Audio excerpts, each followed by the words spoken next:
আসসালামু আলাইকুম। হে বিশ্ববাসী, আমি নুসরাত জাহান সামিয়া আবার আপনাদের সামনে উপস্থিত হইলাম আরও একটি আলোচনা নিয়ে।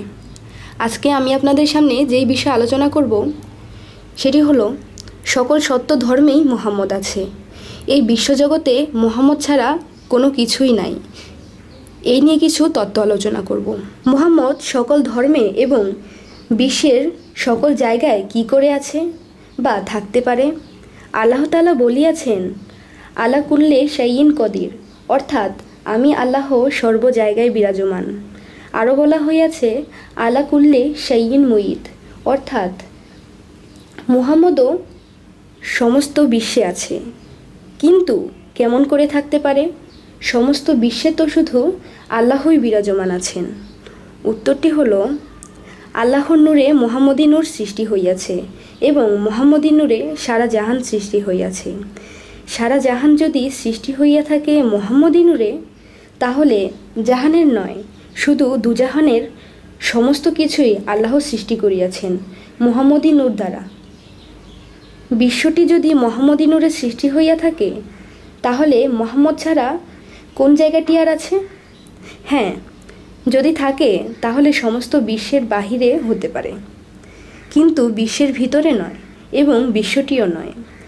মুহাম্মদ শুধু বিশ্বজগৎ নিয়ে, আর আল্লাহ তাআলা যিনি মহান স্রষ্টা, তিনি সমগ্র বিশ্বজগতেও বিরাজমান।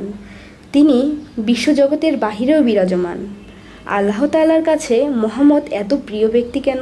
আল্লাহ তাআলার কাছে মুহাম্মদ এত প্রিয় ব্যক্তি, আল্লাহর কাছে এমন প্রিয় ব্যক্তি আর কেউই নাই। আল্লাহ তাআলা নিজেই মুহাম্মদকে ভালোবাসিয়া আল্লাহ তাআলা নিজেই মুহাম্মদের নামে দুরূদ পাঠ করেছিলেন এবং সমস্ত সৃষ্টি জগতে সমস্ত মাখলুকাতও মুহাম্মদের নামে দুরূদ পাঠ করিয়াছিল। এখনও করে এবং করে থাকবে, করে আসছে এবং করবে। সকল সত্য ধর্মই আল্লাহ আছে এবং সকল সত্য ধর্মেই মুহাম্মদও আছে। কেমন করে?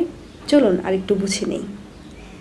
ঈসা রুহুল্লাহ, মুসা কালামুল্লাহ, দাউদ জাব্বারুল্লাহ, ইব্রাহিম খলিলুল্লাহ, প্রত্যেকেই আলাদা আলাদা ধর্ম এবং আলাদা আলাদা ধর্মের নাম খ্রিস্টান ধর্ম, ইহুদি ধর্ম, নাসারা ধর্ম এবং মুসলমান ধর্ম।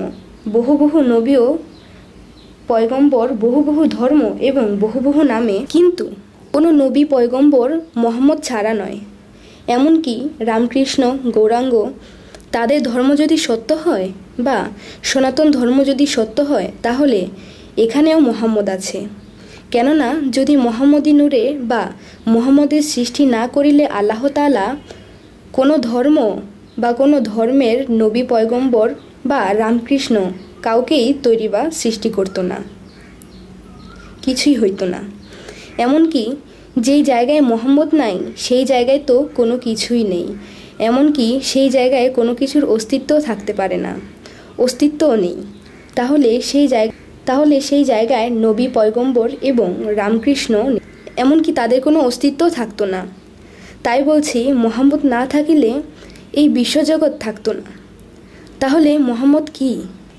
আবার বলা হইয়াছে, মান আরাফা নাফসাহু ফাকাত আরা রাব্বাহু, অর্থাৎ নিজেকে যখন চেনা হবে, সমস্ত বিশ্বটাকেই চেনা হবে, সমস্ত বিশ্ব জগৎটাকেই চেনা হবে। মান আরাফা নাফসাহু ফাকাত আরা রাব্বাহু, অর্থাৎ নিজেকে যখন চেনা হবে, সমস্ত বিশ্ব জগৎটাকেই চেনা হবে। এই বলে আমি আমার আলোচনা শেষ করছি। আমার আলোচনাগুলো যদি আপনাদের ভালো লেগে থাকে, আমার এই চ্যানেলটিকে সাবস্ক্রাইব করে আমাদের সাথেই থাকবেন এবং ভালো ভালো ভিডিও পাওয়ার জন্য, এই বলে আমি আমার আলোচনা শেষ করছি। সকলে ভালো থাকবেন, সুস্থ থাকবেন।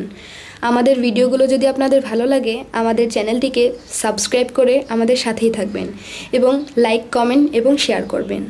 আপনাদের যদি কোনো প্রশ্ন থেকে থাকে, অবশ্যই কমেন্ট বক্সে জানাবেন। সকলে ভালো থাকবেন, সুস্থ থাকবেন। আল্লাহ হাফেজ।